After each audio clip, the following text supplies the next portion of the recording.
My lord, আমি আমার প্রতিপক্ষ বন্ধুর মক্কেলকে কিছু জিজ্ঞাসাবাদের অনুমতি চাচ্ছি। অনুমতি প্রদান করা হলো। আচ্ছা মিস লায়লা, আমার মক্কেল মিস্টার প্রিন্স মামুন গত শুনানিতে বলেছিলেন 2022 থেকে 2024 পর্যন্ত আপনার বাসায় ছিল, কথা কি সত্য? জি সত্য। আমার মক্কেল প্রিন্স মামুন 2 বছরেরও অধিক সময় আপনার বাসায় ছিল, তাহলে এই সময় আপনার হাজবেন্ড কোথায় ছিলেন? এতদিন আমার হাজবেন্ড উমরা হজে ছিলেন। তাহলে আপনি এই 2 বছরের জন্য আমার মক্কেল প্রিন্স মামুনকে বিয়ে করেছিলেন? না। The point to be noted my lord. কালকে হয়ে দিলাম মাইল অটো, আজকে উল্টা পাল্টা কর। Order order order, silent please. দেখুন মাই লর্ড, আমার মক্কেল প্রিন্স মামুনের বয়স এখনো মাত্র 20।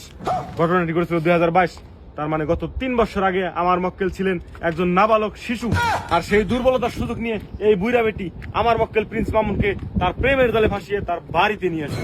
অবজেকশন ইউর অনার, আমার মক্কেল মিসেস লাইলাকে বুইরা বেটি কইয়া অপমান করা হচ্ছে। অবজেকশন সাসটেন্ড। ধন্যবাদ মাই লর্ড। আমার মক্কেল প্রিন্স মামুন যখন 2024 এসে সাবালক হয়ে বুঝতে পারে আমার এটি জীবন নয়, আমার এখান থেকে বের হতে হবে, তখন এই বুইরা বেটি তাকে 5টি মামলায় দণ্ডিত করে তার সাথে থাকার জন্য বাধ্য করে। এতেই প্রমাণ করে আমার মক্কেল প্রিন্স মামুন নির্দোষ। অর্ডার অর্ডার অর্ডার, সমস্ত সাক্ষ্য প্রমাণের উপর ভিত্তি করে বন্ধ করেন আপনার অর্ডার অর্ডার। ওই ধরনের গেতেছে গে।